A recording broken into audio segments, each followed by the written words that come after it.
천미애수님, 한 주 동안 댓글 달아주신 모든 분들 감사드리고 댓글 함께 읽어드리는 시간 갖도록 하겠습니다. 성부와 성자와 성령의 이름으로 아멘.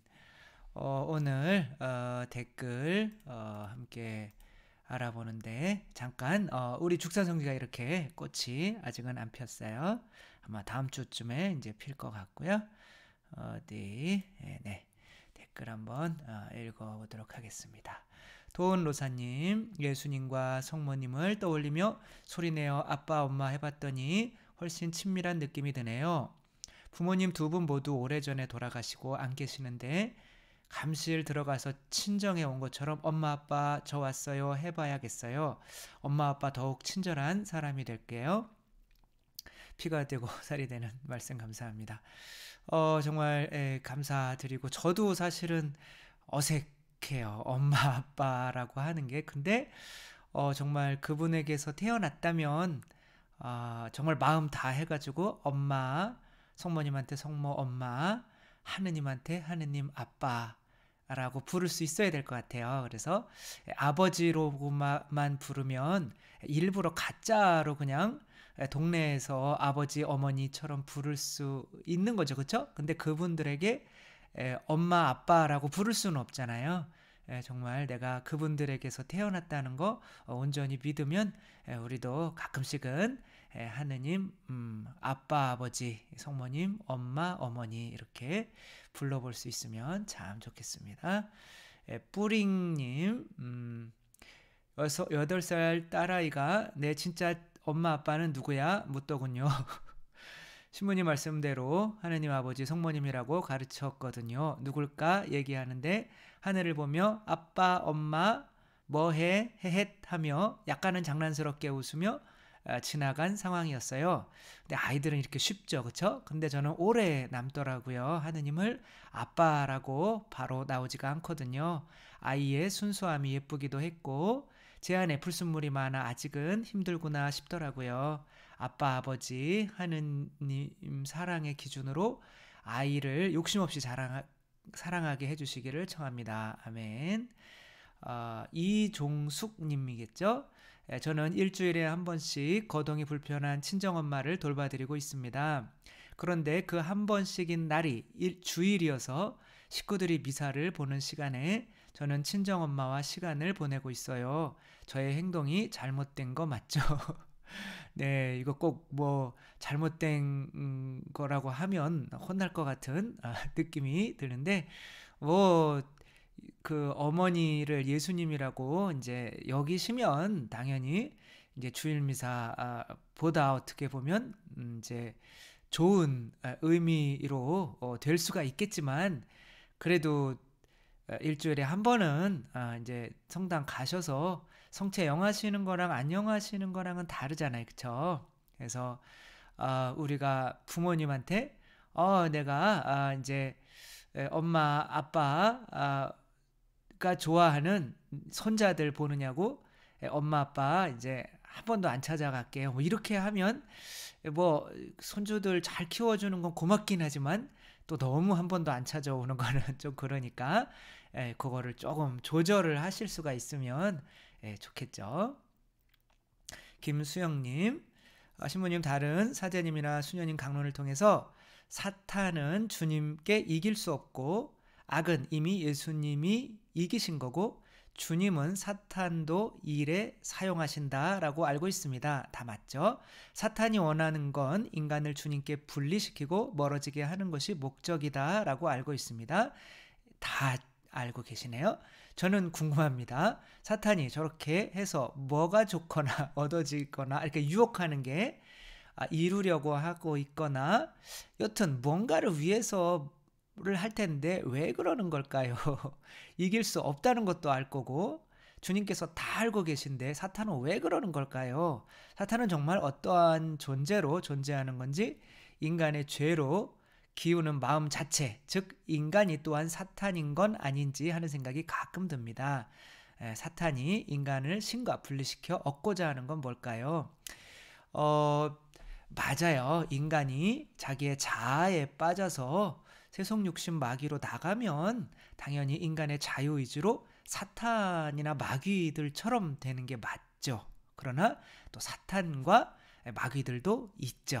그것은 우리 교리고, 이제 천사들도 자유의지가 있기 때문에 천사들이 그 뭐 제가 배울 때는 뭐 여러 가지 이유가 있었다는데 천사들도 알았던 거예요. 하느님께서 자기들은 인간을 위해서, 인간들은 죄도 짓고 아주 그냥 몹쓸 것들인데 당신을 아버지라고 부를 수 있는 하느님 자녀, 아빠 아버지라고 부를 수 있는 자녀의 위치로 세워주시고, 천사들은 하느님을 아빠 아버지라고 부를 수 있을까요? 없을까요? 없어요.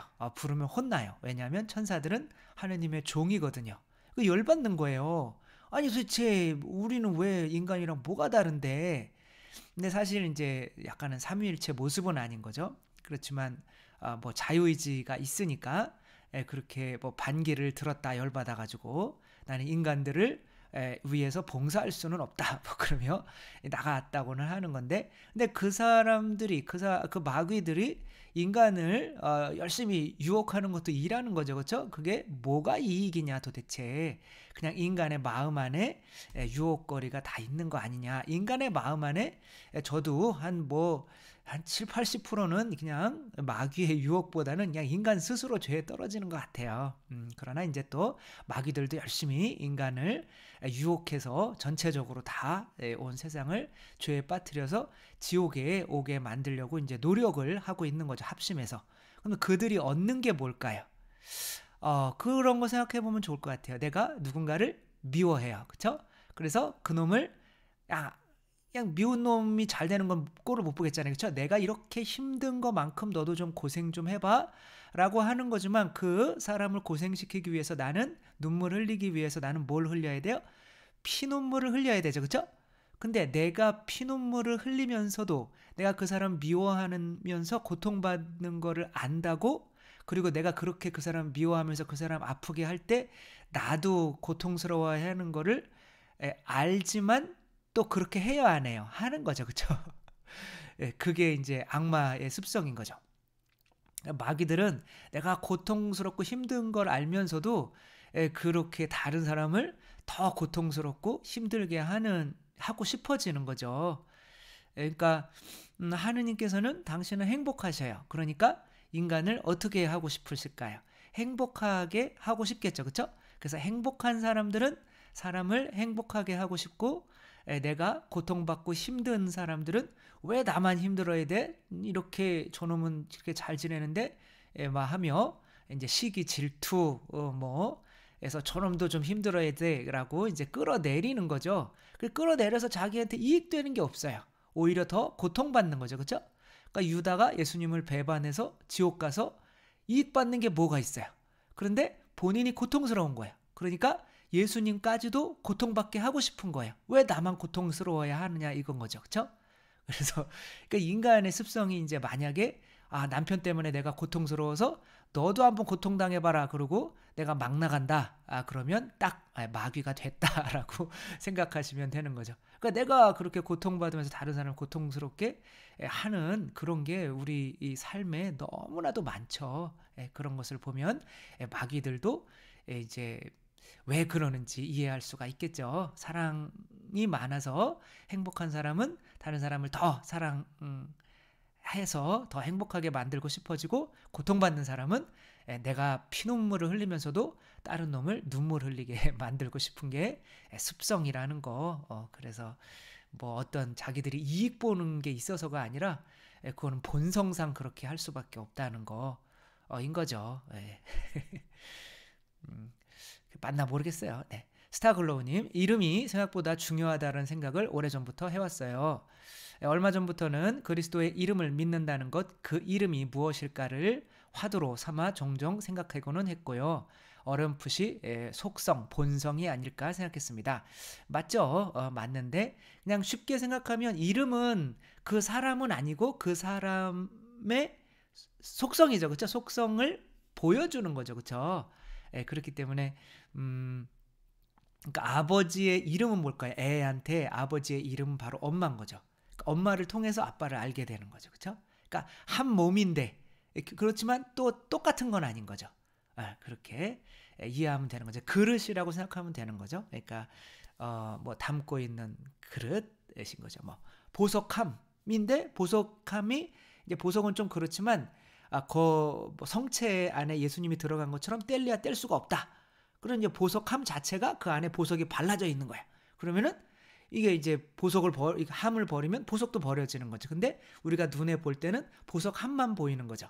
그러니까 저 보석함 가져와라. 그러니까 이름을 부르면 그 안에 있는 본성, 속성까지도 이렇게 같이 의미하게 되는 거죠.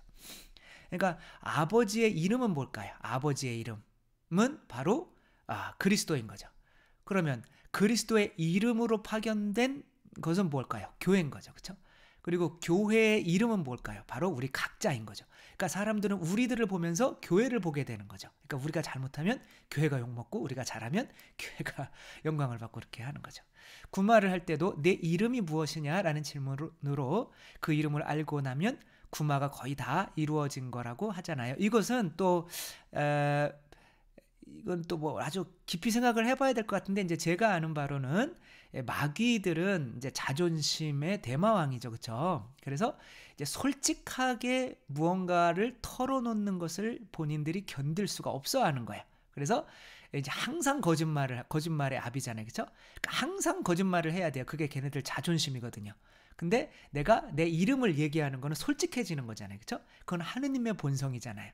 그러니까 이름을 이야기하는 것 자체가 이미 하느님께 졌다는 뜻이거든요. 그러니까 하느님께 너무 너 이름만 대면 내가 풀어줄게 이름 대라고 막 성수 뿌리고 막 그러면은 막 참다가 그래 삼룡이다. 삼룡이 좀 아니죠. 우리 아버님이 지어주신 훌륭한 이름인데 그러면 안 되겠죠, 그렇죠? 주님의 이름을 위한 집. 내 이름이 거기에 머물 것이다. 당신의 이름을 알아모시고 하느님 당신의 이름으로 저를 구하시고 당신의 권능으로 제 권리를 되찾아 주소서. 우리의 도우심은 주님 이름에 있으니 하늘과 땅을 만드신 분이시네. 뭐 이렇게 많이 써놓으셨네요. 화관예수님 신부님께서 타 채널에서 성체조배에 대해 말씀해 주시는 특강을 듣고 그러니까 왜 다른 채널에 특강을 했더니 막 조회수가 15만이나 나오는데 제 채널에는 그렇게 뭐 만 넘어가는 게 거의 없어요. 참 신기하죠? 오늘은 주일미사 전에 일찍 가서 배운 대로 성체조배를 하고 나서 미사를 드렸는데 말씀의 전례와 성찬의 전례가 너무나 거룩하게 와닿아서 놀랐습니다. 신부님 덕분에 하나둘 신앙생활의 기쁨을 느껴갑니다. 뭐 제 덕분이겠어요. 그러니까 하느님께서 이제 뭐 저를 통해서 이렇게 그런 것으로 이끌어 주시는 걸 텐데 아무튼 그렇게 뭐 저도 미사를 할 때 성체조배를 뭐 한 30분이나 1시간 하고 미사를 할 때 강론하거나 이렇게 해서 느끼는 그런 보람이나 뿌듯한 미사 끝날 때와 그냥 정신없이 그냥 가지고 막 근데 지금 대부분 또 미사를 그렇게 해요. 아침에 유튜브 막 하고 그냥 뛰어가가지고 고해성사 줄 시간도 없이 그냥 막 하니까 조금만 더 일찍 일어나면 되는데 그게 안 되더라고요. 그냥 아무튼 막 그렇게 하니까 또 강론이 안 될 때는 그렇게 마음이 보람차지가 못한 거예요. 그래가지고 이게 정말 준비인 거죠. 준비가 된 상태로 무언가를 뭐 준비가 안 된 상태로 막 맛있는 음식이 있어도 그냥 막 먹다가 보면 어떻게 돼요? 체하고 맛도 모르고 막 그렇잖아요, 그렇죠? 그러니까 미사 전에 성체조배 30분, 뭐 1시간 이 정도 하는 게 그 예수님, 내가 성체조배를 했던 그 예수님이 바로 내 안으로 들어오는 거기 때문에 얼마나 감동적이고 그만큼 잘 준비된 사람에게 얼마나 그만큼 더 많은 은총을 주시겠어요. 예전에 개신교 다니시다가 천주교로 대전교구인가요?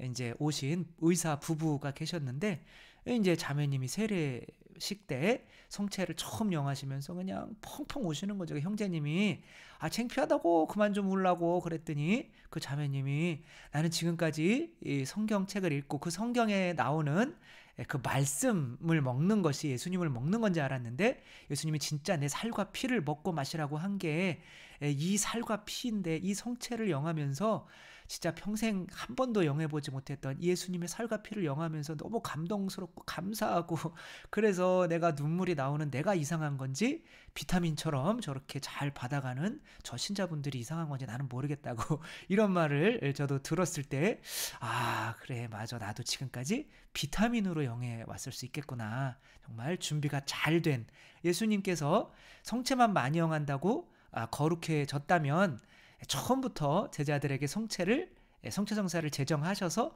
성체를 많이 영하게 해주셨겠죠. 저는 그런 게 별론 거예요, 솔직히. 그러니까 뭐 저한테 이제 뭐 묵주기도 몇 번, 큰일 났네 이것도 안 하시면 어떡하지?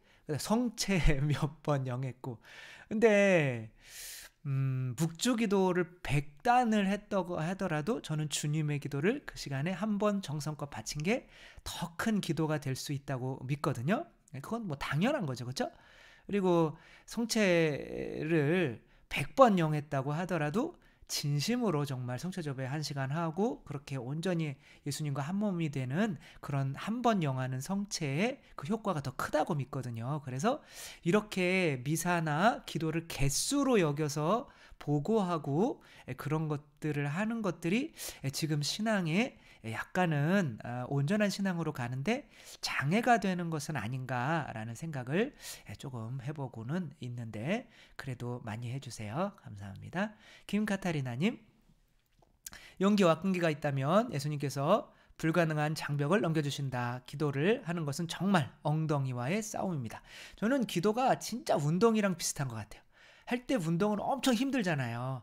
근데 하고 나면 막 몸도 건강해지고 기분도 좋고 몸매도 좋고 뭔가 힘들 때 또 힘들 쓸 수 있는 에너지도 나고 활기차지고 그런 거예요. 그때는 좀 힘들지만 그래서 우리가 힘들어도 밖에 나가서 막 걷고 막 운동도 하고 산에도 가고 막 그러는 것처럼 당연히 영혼의 건강을 생각한다면 그만큼 기도 시간도 할애를 해야 되는데 내가 운동하고 하는 시간보다 기도 시간이 적다면 내가 몸보다 영혼을 덜 중요하게 생각하는 사람이라고 생각할 수밖에 없는 거죠. 그래서 나의 나태와 싸우고 나의 분심과 싸웁니다. 호흡하는 주님의 기도는 나에게 주님을 만나는 기쁨도 잠시 생겼습니다. 저는 뭐 아직도 저가 이제 이게 최고의 기도인 것 같아요.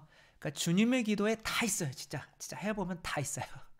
이거 나중에 또 뭐 지금 제 유튜브에 이렇게 주님의 기도 방법도 있지만 그리고 이 생각을 없애는 그 연습이죠. 그 에너지죠. 그렇죠. 근육이 생각을 없애는 것도 근육이 있어야 되거든요. 그게 없으면은 내가 미워하는 인간 그만 좀 생각해야지 그러다가도 또 생각하고 있고 돈 생각 그만해야지 그러는데 막 돈 세고 있고 머리에서는 막 그러고 있단 말이에요.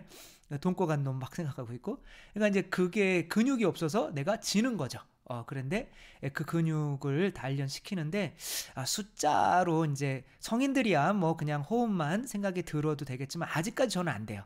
저도 하늘에 계신 우리 아버지하고 그냥 아무 생각 안 하고 호흡으로 그 하느님의 존재 안에서 머물려고 하는데 또 하느님의 존재 안에서 머물기보다는 또 자매님들 아니고 뭐죠? 우리 또 다른 존재 안에서 또 머물고 있더라고요. 돈의 존재, 뭐 이런 거의 존재, 명예의 존재 이런 거 안에서.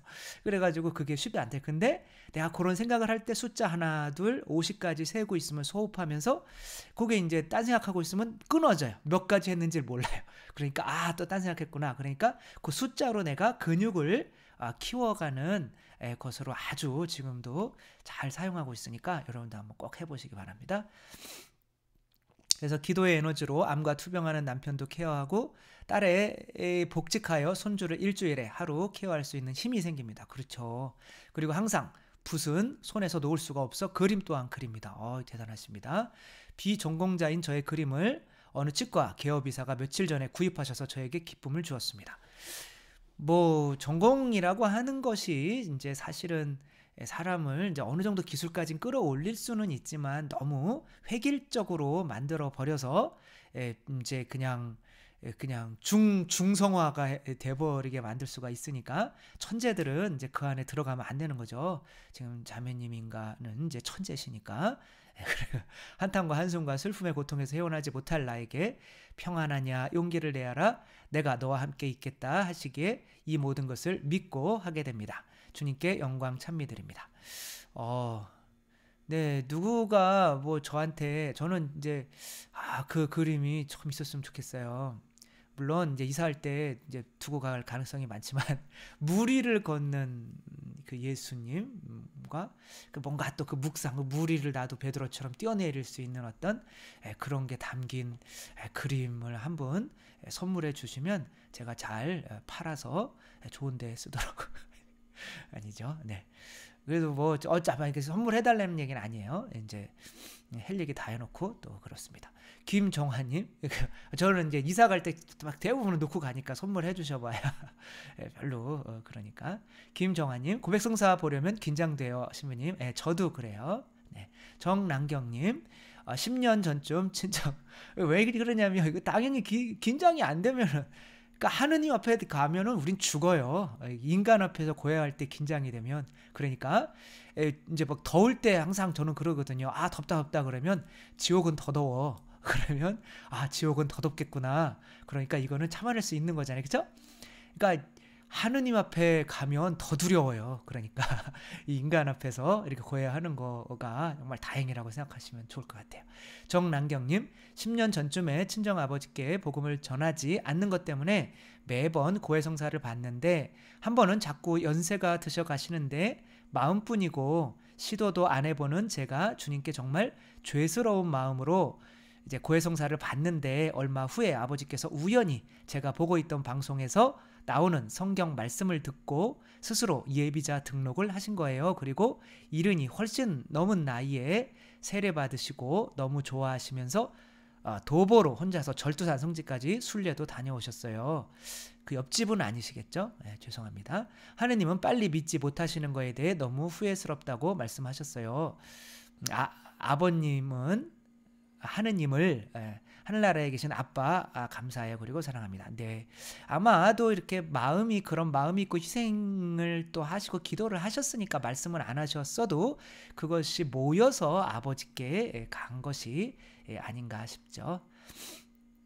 어메이징 그레이스님, 신부님 댓글 감사드리고요. 예비자께 그대로 동영상 공유해드렸습니다. 예비자께서 물어보신 것을 이제 제가 이렇게 해드린 것 같아요. 그렇죠? 그리고 꽃보다 신부님이 예쁘세요. 맞아요. 네, 감사합니다. 자매님이 꽃보다 이쁘다고 보시는 자매님이 이쁘니까 그렇게 보이시는 거죠. 코로나 이후에는 매일 참례하였던 미사와 성체조배가 어렵게 되어서 많이 흔들리던 시기에 이거 뭐 저 자랑을 이런 걸 안 읽어드려야 되는데 특히 저는 호흡으로 하는 주님의 기도가 너무 제 마음에 와닿아서 아침마다 하고 있어요. 여러분도 해보세요. 저도 이렇게 하늘에 계신 우리 아버지 호흡 50번 하고 아버지의 이름이 거룩히 빛나시며 그래 오늘 아버지 이름 거룩히 50번 하고 이거 성당에 성체조배 할 때 저는 이거 해요.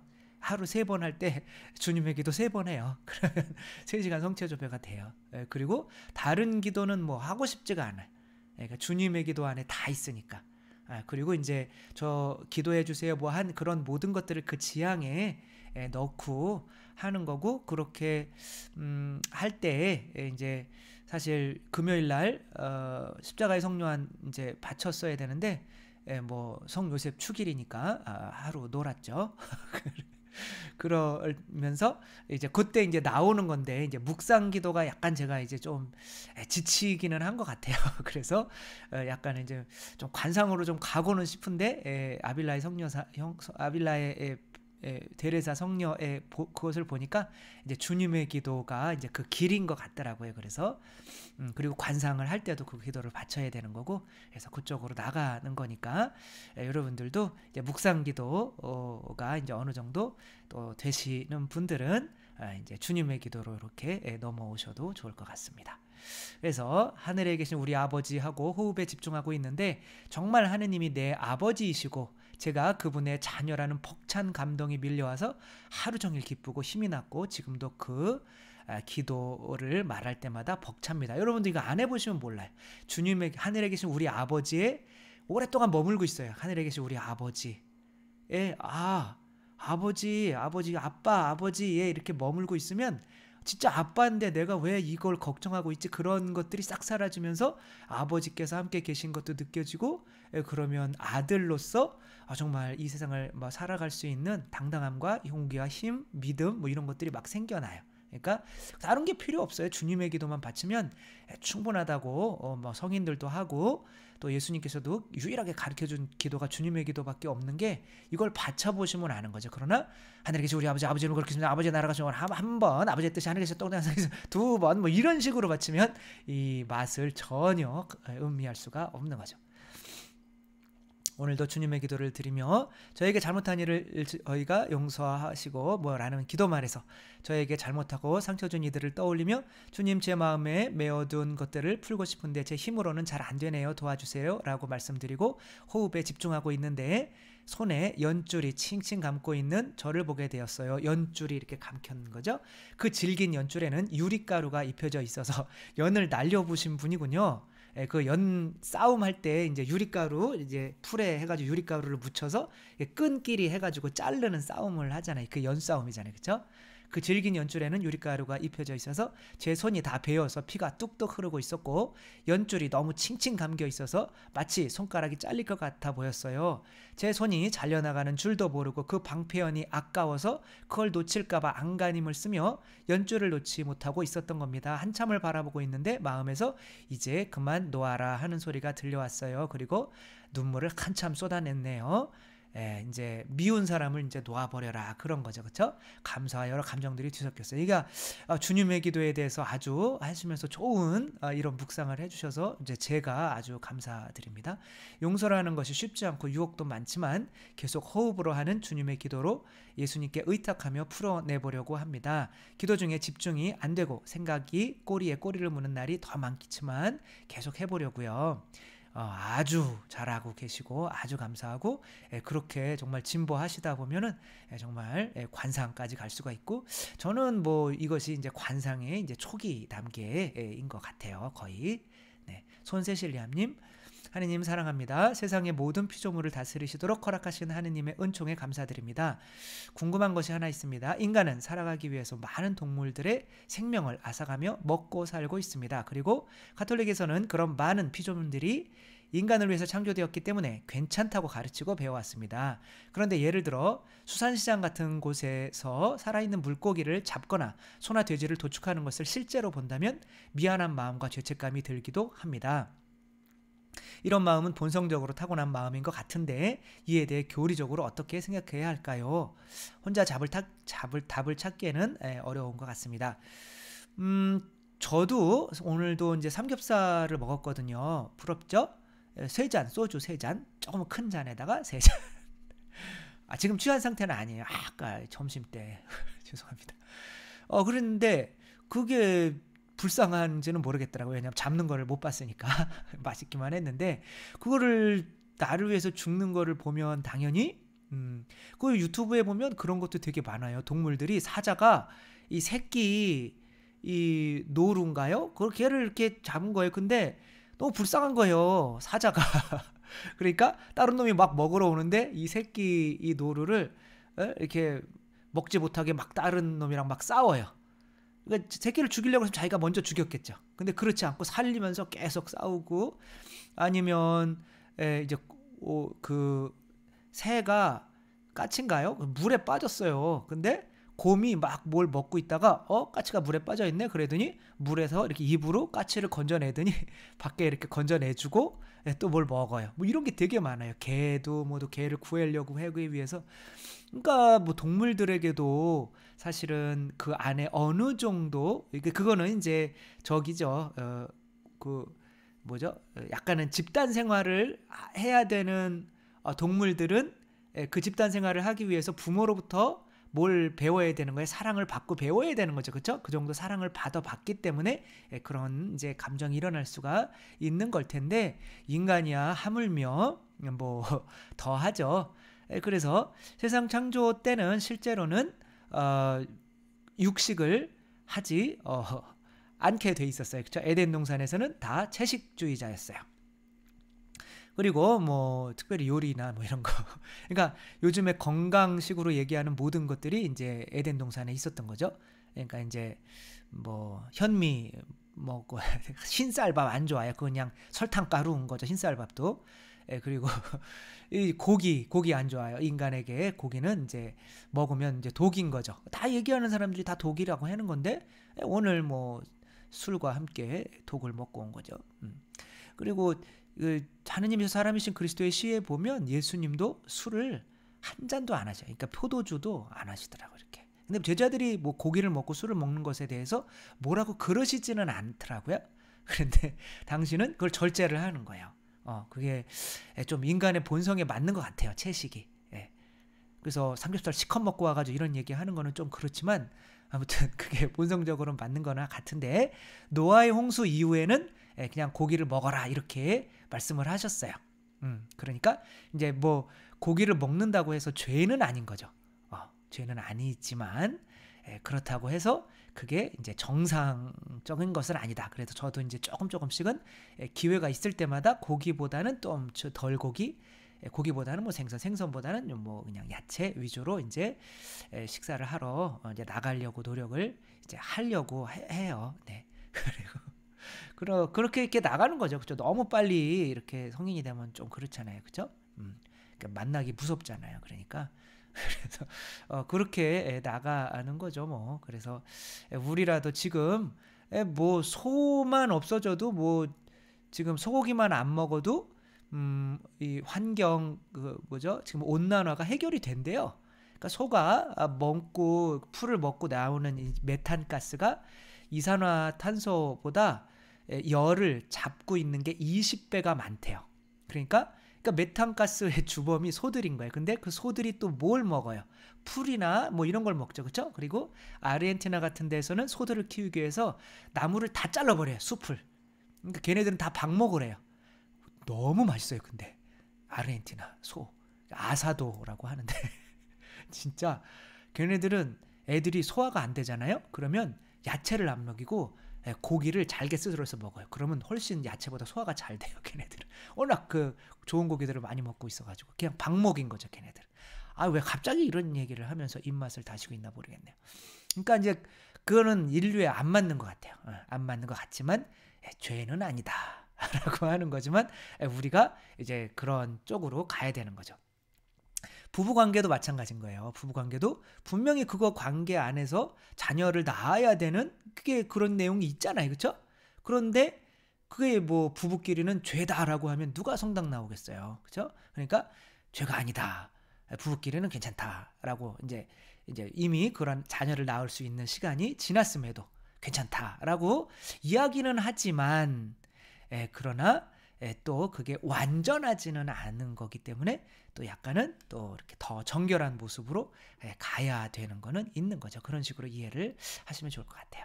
최준혁 세례자 요한님, 저의 사촌 막내 동생은 신부님입니다. 가르멜에 우연히 소품 카드를 정리하다 보니까 다른 신부님들은 사제 소품이라고 적혀 있고요. 제 동생은 종신 서원으로 되어 있더라고요. 동생은 지금 스페인 공부 중이라 이렇게 여쭤봅니다. 왜 다른 건가요? 섞인 거예요. 그게. 다른 겁니다. 그렇죠? 종신서원이랑 서품이랑은 다른 거예요. 그러니까 종신서원 때에 이제 그게 다른 신부님들 거랑 이렇게 섞여 있는 거예요. 혹은 종신서원이랑 서품이랑 같이 하는데 그때 그분만 종신서원을 받고 다른 사람들은 서품을 받았을 수도 있는 거죠.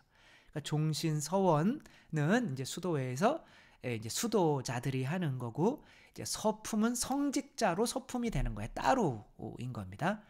그러니까 그때 뭐 따로따로 뭔가를 이렇게 상본을 만들 수는 있겠지만 그게 이제 같은 거는 아니다라는 거. 손세실리아님, 제가 궁금한 것이 있습니다. 미사를 하늘에 계신 아버지께 봉헌해야 하는 의무와 뜻은 무엇인가요? 피 흘림 없는 미사 성제를 아버지께 봉헌한다는 거요. 미사 성제에서의 제물은 무엇일까요? 진정한 제물은 바로 예수 그리스도인 거죠. 그렇죠?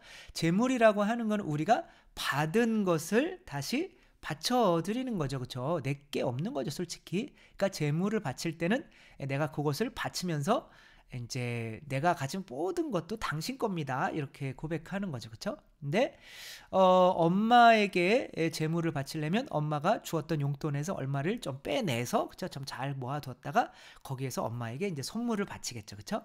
근데 내가 이제 엄마에게만 선물을 바치면 나는 아빠에게는 받은 게 없나요? 사실 내가 엄마를 통해서 받는 돈도 아빠가 밖에 나가서 일해가지고, 그래서 제가 맨날 아빠가 밖에 나가서 일하고 당연히 엄마는 이제 그걸 받아서 이렇게, 이거는 하나의 이제 우리 그 수렵 생활할 때의 어떤 이게 기본적인 틀을 이야기하는 거죠.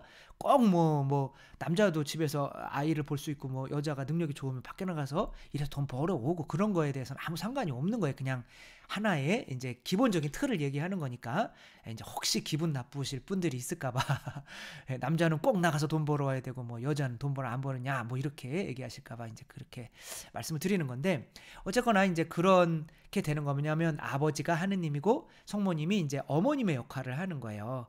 그렇다면 이제 사실은 이제 어머니께 이제 받은 거를 다시 어머니를 통해서 아버지께 이렇게 드리는 것이 이제 진정한 예배가 완성되는 거죠. 그래서 아버지께 가지가 않으면 예배가 완성이 안 되는 건데, 하느님께서 우리에게 주신 가장 큰 축복이고 선물은 무엇일까요? 바로 예수 그리스도인 거죠. 그렇죠? 예수 그리스도의 살과 피. 그래서 예수 그리스도의 죽음을, 어머니를 다시 아버지께 바치는 그런 마음으로, 어머니를 바친다는 건 좀 그렇기는 하지만 뭐라고 그럴까요? 뭐 아무튼 뭐 자녀가 정말 온 가족이 하나가 되려면 어머니가 지금 조금 아프셔요. 그래서 아버지한테 어머니가 밥을 못 해드려요. 그럼 자식으로서 아버지에게 해드려야 되는 건 뭐예요? 그냥 내가 엄마 집어치우고 내가 아빠한테 직접 해드려야 되나요? 그게 아니겠죠, 그렇죠? 어머니를 빨리 낫게 해서 열심히 낫게 해가지고 어머니가 건강하게 해줘서 어머니를 아버지께 선물로 드리는 게, 그래서 이제 밥도 해주시고 뭐 빨래도 해주시고 같이 놀러도 다니시고, 이제 그렇게 해주는 게 참된 아버지 어머니로부터 받은 은혜에 대한 예배 감사를 드리는 거겠죠, 그렇죠? 그래서 우리의 미사는 항상 아버지께 바치는 거예요. 그래서 보편지향 기도도 예수님 저희의 기도를 들어주셔서 이렇게 하면 안 돼요.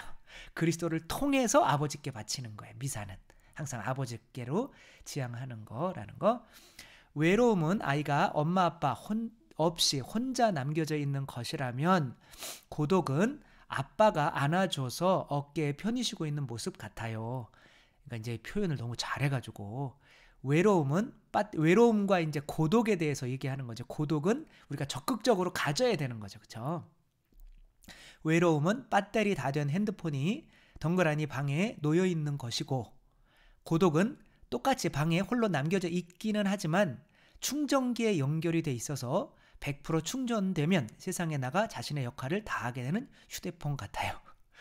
네, 정남경 라우렌시아님, 뭐 거의 뭐 저 많이 이렇게 굉장히 이렇게 뭐 어마어마한, 그래서 뭐 제가 무슨 스승이라고 할 수는 없죠. 스승님은 예수님밖에 없는데, 근데 뭐 저 때문에 이렇게 많이 이렇게 대단해지셨다면, 이게 참 저 때문에 영향을 받아서 어떻게 보면 저의 영광스러운 모습인 것 같아요. 이렇게 댓글 달아주시는 걸 보면 그래도 이게 정말 어느 정도 묵상하고 하는 게 이제 느껴지잖아요. 그렇다고 안 읽어드리시는 분들이 그렇다는 건 아니에요. 저는 좀 체험 위주로 좀 읽어드리려고 해요.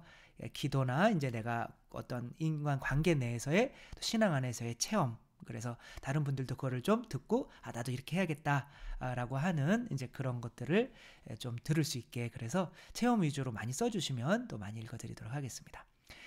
메리님, 오늘 복음북사 말씀 초반에 의로움에 대해 말씀하시니 과거의 일이 생각나네요. 그러니까 의로움은 뭐예요? 내가 바로 하느님께로부터 죄를 용서받았으니까 나도 당연히 다른 사람의 죄를 덮어줘야 되는 게 의로움인 거죠, 그렇죠? 요셉 성인이 이제 하느님으로부터 당신도 아드님을 통해서 구원받았기 때문에 내가 성모 마리아의 그런 것을 덮어주기 위해서 내가 임신시켜놓고 버리는 세상의 파렴치한으로 이 세상에서 낙인 찍히면서 그 사람의 죄를 덮어주는 거죠. 그게 의로움인 거죠, 그렇죠? 그래서 의로움에 대해 말씀하시니 과거의 일이 생각나네요. 저는 고등학교 다닐 때 세례를 잘 받았고 그 뒤로 쭉 당연하게 성당에서 봉사하면서 학교 다니는 외의 시간을 성당에서 또 성당의 청년들과 함께 보냈습니다.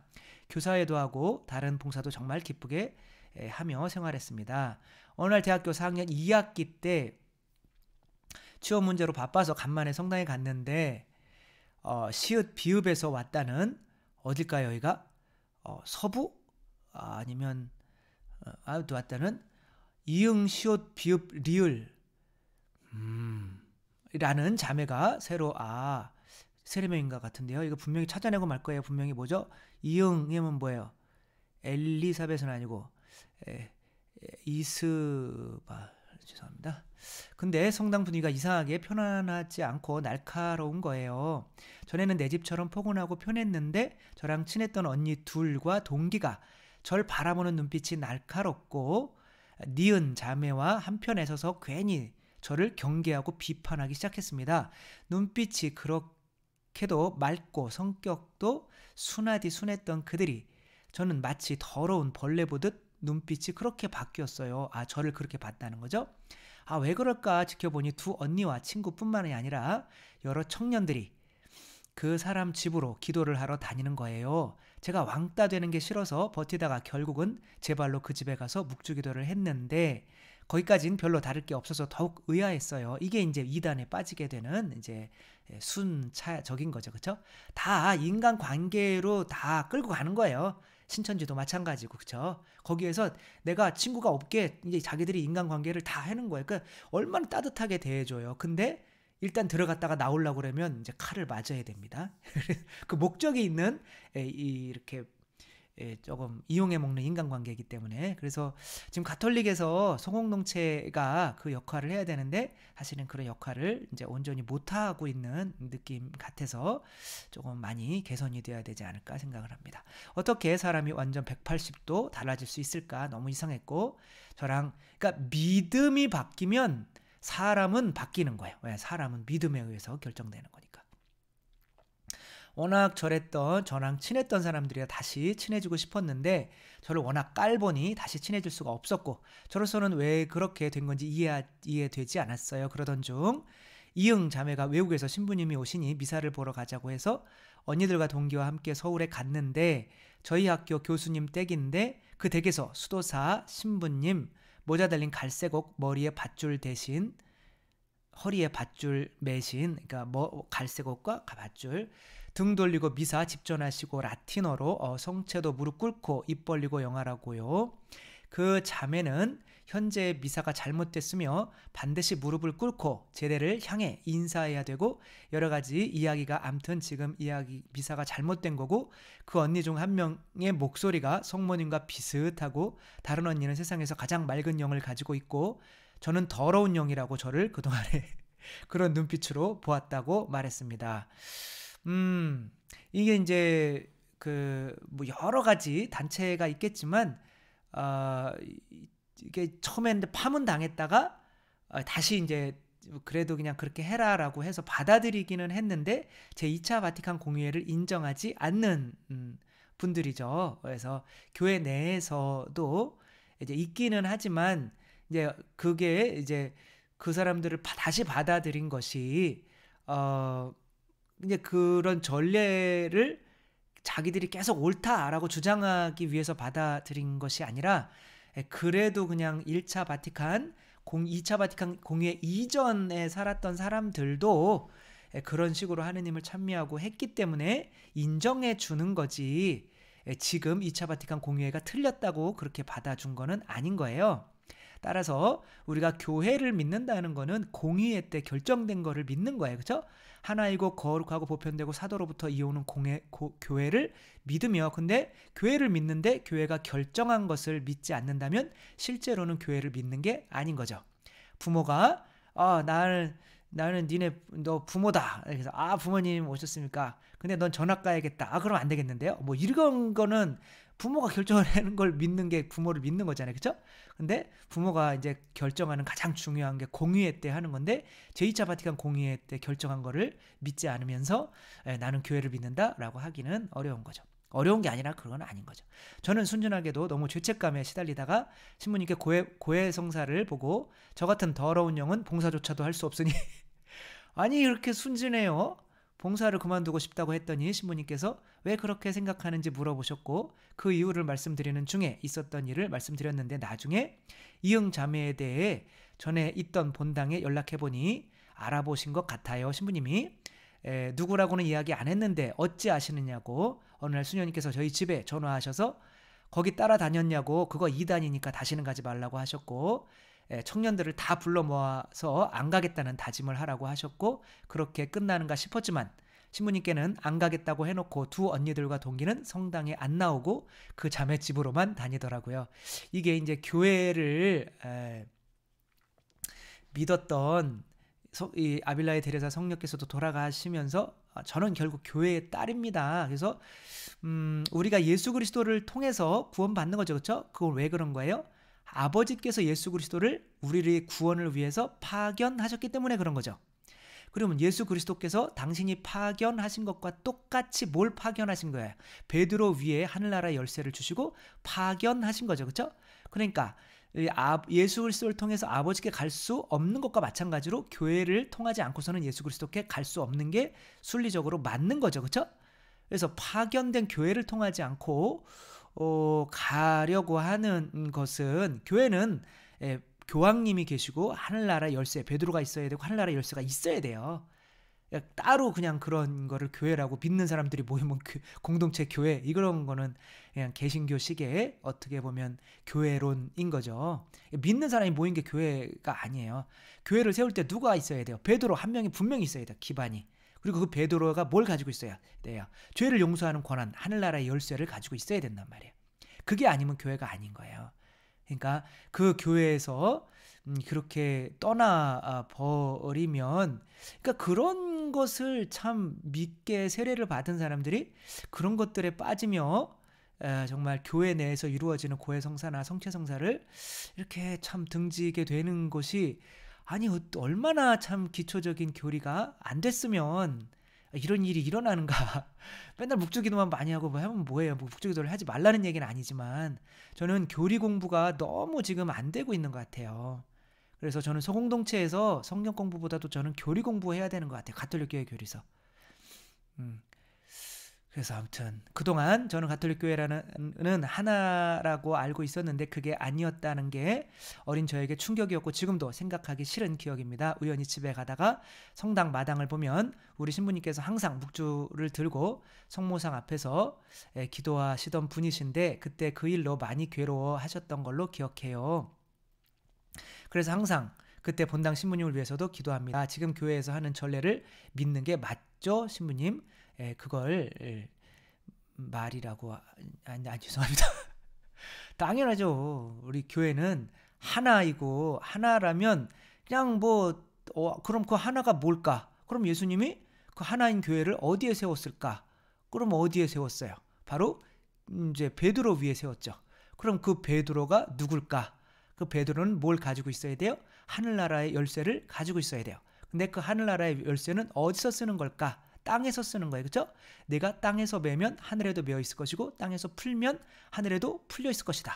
그러면 도대체 하늘나라에 들어갈 수 있도록 이 땅에서 풀어주는 그 권한은 뭘까? 그러니까 예수님께서 뭐를 주셨어요? 성령을 받아라. 누구의 죄든지 너희가 용서해주면 용서받을 것이고 용서해주지 않으면 용서받지 못한 채로 남아있을 것이다. 이게 땅에서 풀면 하늘에도 풀리고 땅에서 매면 하늘에도 매고 이게 문장 구조가 똑같아요. 그렇기 때문에 교부들은 다 죄를 용서하는 권한 그게 이제 하늘나라의 열쇠고 베드로는 이제 그 열쇠를 가진 교회의 일체의 중심인 교황이 될 수밖에 없다라고 이렇게 되는 거죠. 그래서 우리가 교회를 이야기할 때 뭐 가정도 교회고 뭐 믿는 이들이 모이면 교회고 나 자신도 교회고 다 맞아요. 맞기는 하지만 교회의 일원이니까. 그러나 진정한 하나인 교회를 고백할 때는 바로 이 가톨릭 교회를 베드로와 하늘나라 열쇠가 있는 이 교회를 의미한다는 것은 그거는 우리가 기본적인 교리로 이제 가지고 있어야 되는 거고 교회에 머문다라고 하는 거는 교회의 가르침에 순종하는 거죠. 교회의 전례에 따르는 거죠. 그렇기 때문에 물론 저에게 무릎 꿇고 이렇게 성찰 영화로 오시는 분들도 자주 있어요. 그렇다고 뭐 제가 안 주지는 않아요. 그리고 뭐 그렇게 하는 건 그분의 신앙이니까. 그러나 마음적으로는 그래도 2차 물론 뭐 저도 그게 뭐 공경스럽고 저도 그런 게 더 옳다고 봐요. 사실 옛날에 그 꼬무니오날레라고 하거든요. 그래서 제대 앞에서 무릎 꿇고 신부님이 이렇게 성체를 일일이 이렇게 주면 또 그분들이 쭉 나가서 다시 뒷사람들이 무릎 쭉 꿇으면 다시 이렇게 그럼 이제 미사가 종일 걸리겠죠. 그리고 이제 그러게 이제 또 바빠지다 보니까 이제 입으로 이제 영해 주는데 이제 그 앞에 이제 성반을 이렇게 받쳐가지고 복사들이 이렇게 했었죠, 그렇죠?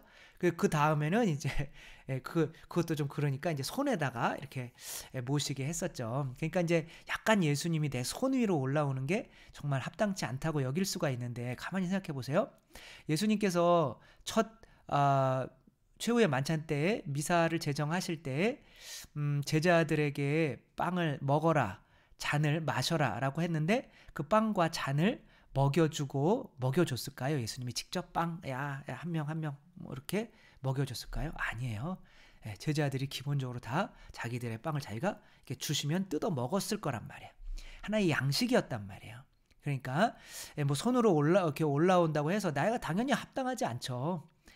그러나 뭐 혀는 깨끗하고 또 뭐 이 손은 뭐 더럽습니까? 사실 다른 사람을 욕하고 판단하고 하면 혀가 더 더러울 수도 있는 거 아닌가요? 그러니까 우리 몸이 꼭 뭐 손은 더 더럽고 혀는 뭐 깨끗하고 이제 또 그러니까 물론 이제 더 존중하고 하는 의미로 이제 그렇게 하는 거는 저도 사실 그렇게 용하고 싶어요. 하지만 그러나 그게 교회에서 그렇게 결정을 했다면 그 정도의 신심은 그렇게 손으로 받아 영하면서도 그때 제자들의 신심까지 갈 수 있으니 이제 그렇게 결정을 한 거니까 그것에 따라주는 것이 저는 옳다고 보는 거죠. 권유미님, 신부님 저는 성경 통독을 권유받아 올해로 3년째 하고 있습니다. 매일매일 그날에 해당하는 말씀을 읽고 마음에 와닿는 구절을 올리고 묵상은 개인적으로 하고 한 달에 한 번은 전체 모임 그렇게 하면 1년 동안 성경을 한번 다 읽게 돼서 뿌듯하더라고요. 얻어지는 것도 많고요. 가장 큰 건 사랑과 평화로움. 그래서 주변 분들에게 죽기 전에 필사는 못해도 읽어는 봐야 하지 않냐 하며 자꾸 같이 하자고 말하는데 선뜻 좋다고 말하시는 분들이 없어 안타깝더라고요. 저는 성경을 읽으면 저절로 사랑이 생기는 줄 알았는데 신부님께서는 성경 공부보다 내 안에 사랑을 키우는 것이 먼저다 맞나? 맞죠? 제 말투겠죠? 근데 사랑을 사람이 어떻게 키워요? 주님께 다가가야 사랑이 샘솟는 거 아닌가요? 미사를 통해 하느님 안에서 군에 간 둘째가 중딩 고딩 때 엄마는 왜 매일 미사가 하고 묻길래 미사를 안 가면 내가 너희를 사랑할 수가 없어 하고 말한 적 있어요. 미사를 하면 기쁨고 마음이 너그러워지는 걸 느끼거든요. 그러니까 뭐 제가 이렇게 마음 안에 사랑을 키울 때 그냥 어린아이들처럼 그냥 있으라고 이렇게 한 적은 없어요. 그러니까 이제 사랑이라는 건 성령이죠, 그렇죠? 그러니까 성령이 들어오는 방법은 당연히 성경 통독도 기도기 때문에 들어오고 성체를 영할 때도 들어오고 미사를 할 때도 들어오고 라고 이렇게 하는 건데 제가 이제 성경에 대해서 말씀을 드리려고 하는 것은 성경 해석에 관한 거예요. 그러니까 성경을 열심히 저는 그런 개신교 분들이 많거든요. 목사님들은 뭐 기본적으로 성경 50번 통독 뭐 이런 거 다 하셔요. 그렇다고 정말 그런 성경 안에 나와 있는 성모님의 원죄 없으신 그 믿음을 뭐 예를 들자면 가지게 되고 혹은 뭐 성경을 어마어마하게 공부를 시키는 신천지는 거기 안에서 내 살과 피를 먹고 마셔라 라고 하는 그런 믿음까지 오냐고요. 그러니까 성경을 공부해서는 그런 믿음의 공부만 가지고는 그런 믿음의 성장이 있기가 쉽지 않다는 거예요. 오히려 머리만 커지기 때문에 현학적 허세가 있을 수가 있어서 나는 성경을 많이 공부했어 라고 하며 마치 예수님을 내가 거기 안에서 만들어낸 예수님 메시아상으로 진짜 바리사 율법학자들처럼 실제로 예수님께서 나타나시면 그 예수님을 못 알아볼 수 있는 수가 있다는 거예요. 그래서 그들은 성경을 몰랐기 때문에, 안 읽었기 때문에, 그때 바리사이 율법학자들은 성경을 뭐 모세 오경 정도는 외워요. 외우는 사람이란 말이에요. 읽는 게 아니에요. 외우는 사람이에요. 특별히 어려운 것부터 외워요. 레위기부터. 지금의 랍비들도 그 정도는 외웁니다. 모세 오경 정도는. 그러니까 그렇게 성경의 해석이 마치 해석을 내가 열심히 노력해서 잘하면 믿음이 생긴다고, 더 큰 믿음이 생긴다고 생각해서 종교를 분열시켰던 마르틴 루터나 이런 사입이나 사람들처럼 성경을 믿어야 될 것으로 믿어가지고 교회가 분열되는 사태가 생기면 안 되는 거예요. 성경은 믿는 게 아니에요. 성경은 해석하는 거죠. 그렇죠? 그리고 이제 내가 성경을 읽으면서 거기 안에서 분명히 좋은 말들도 많이 있고, 그거 하면서 기도가 돼요. 그래서 성령이 오셔서 마음도 편안해지고, 얻는 것도 많이 있을 수는 있어요. 있을 수 있는 게 아니라 있어요. 그거는 괜찮아. 그거는 뭐 성경 통독이나 그런 것들을 인정할 수밖에 없는 거죠. 그러니까 우리 교회 안에서 좋은 기도란 말이에요. 근데 그 얘기하는 것이 아니라, 만약에 누군가가 성경 통독만 강조하면서 교리는 배울 필요가 없다라고 한다면 그건 아니라는 거죠. 그래서 교리를 배우며 교리 안에서 저도 뭐 성경을 처음부터 끝까지 통독을 한 거는 실제로는 부끄럽지만 한 번밖에 안 돼요. 그렇다고 성경을 50번, 100번 읽은 사람이 저한테 와서 성경 해석에 대해서 뭐라고 얘기를 못 해요. 왜냐하면 저는 그 성경이 어떠한 뭐 창세기나 뭐 이런 거를 지금도 뭐 하고는 있지만 그런 게 뭐 많이 읽으면 그렇게 많은 좋은 해석이 나오는 게 아니거든요. 그런 성경을 이해할 수 있는 그 교리적인 지식이 있어야, 그것으로 성경이라고 하는 거는 그 교리적인 지식으로 내가 이 교회의 가르침이 맞네. 그러면 이것을 통해서 또한 성경에 나와 있는 대로 사람들에게 가르치는 어떤 방식으로 이렇게 사용되는 거지. 사실 뭐 저는 뭐 성경을 없애자고 하는 게 아니에요. 그 성경 강의도 많이 하고 있고, 이제 성경 진짜 그 뭐 그룹 성서나 뭐 여러 다시 성경 그런 데서도 강의를 많이 해요. 그리고 저가 또 성경 석사 학위도 있고 하니까 성경에 대해서 뭐라고 하는 건 아닌데, 우리가 이제 성경에 대한 지나친 믿음을 가지면 바리사이 율법 학자들처럼 더 예수님에 대해서 믿음으로 가야 될 수 있는 그런 공부하는 시간을 성경 읽고 연구하는 데만 몰두하다가 거기서 뭔가 나오는 것처럼. 근데 예수님께서는 성경을 쓰시지 않고 교회를 세우셨어요. 성경이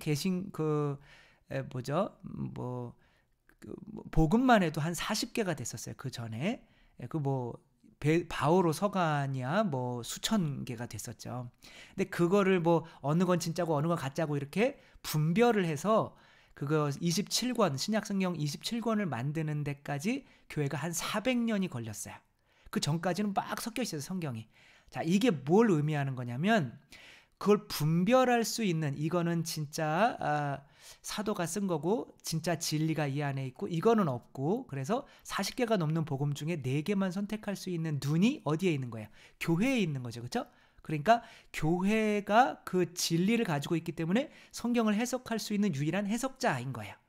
따라서 내가 무슨 성령으로 가득해서 내가 이걸 많이 읽으면 그거를 성경을 잘 해석할 수 있는 것처럼, 그러니까 통독을 하지 말라는 얘기는 아니란 말이에요.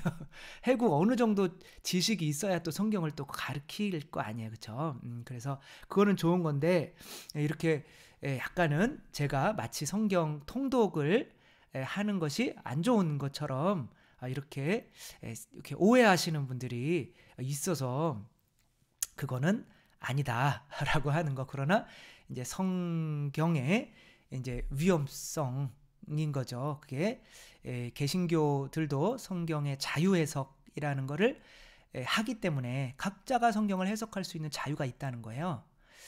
그렇다면 그러니까 마르틴 루터는 너희는 모든 것을 받아 먹어라 이거를, 근데 그거를 가톨릭에서 해석하는 것처럼 이 빵이 곧 예수다라고 얘기하면 그럼 신부님이 이 성사권이 있다는 거예요. 그러면은 개신교로 나가는 이유가 없잖아요. 그렇죠?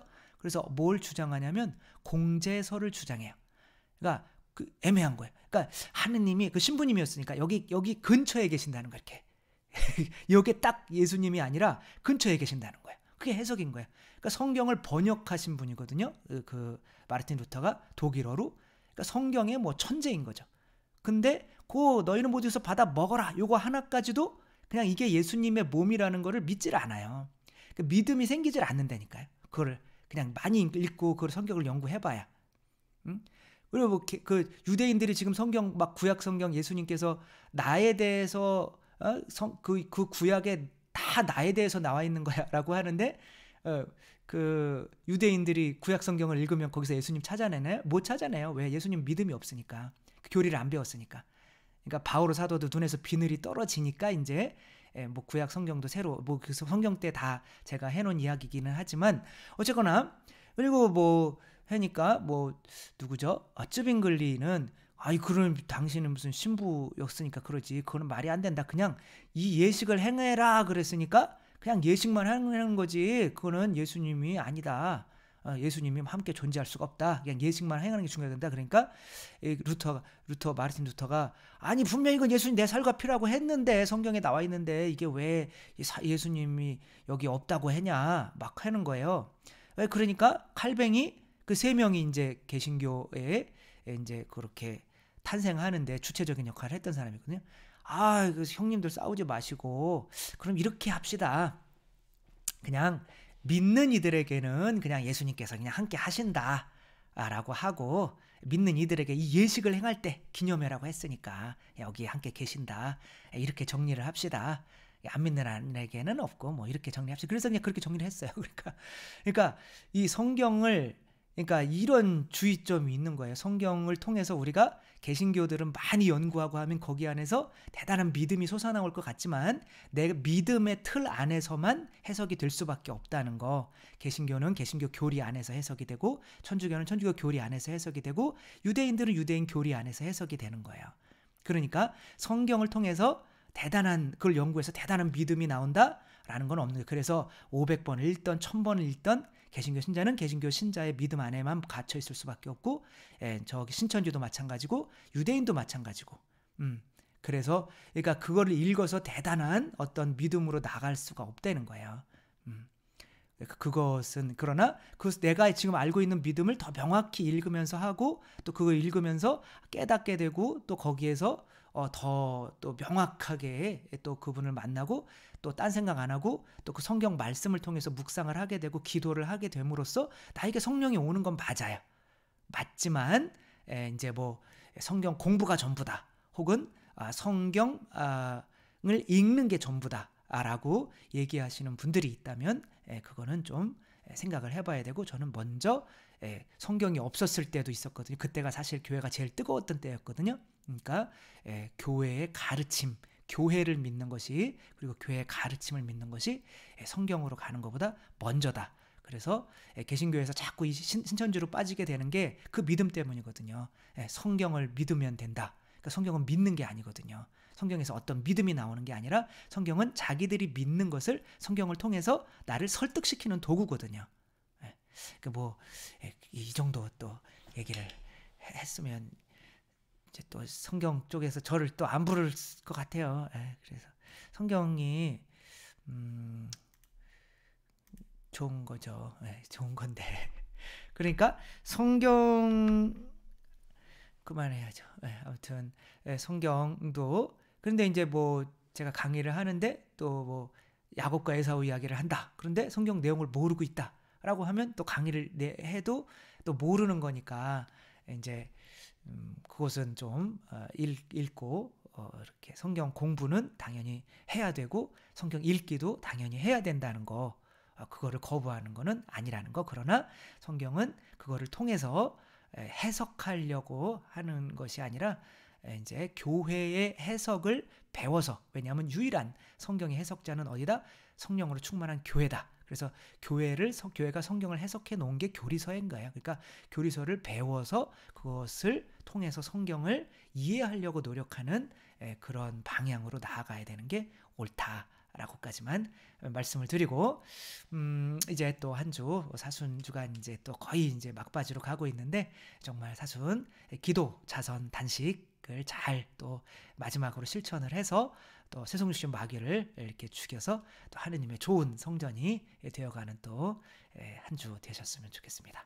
주님께서 여러분과 함께 전능하신 천주 성부와 성자와 성령께서는 여기 모인 모든 이에게 축복을 내리시어 길이 머물게 하소서. 주님과 함께 가서 복음을 전합시다. 하느님 감사합니다. 성부와 성자와 성령의 이름으로 아멘. 감사합니다. 사랑합니다.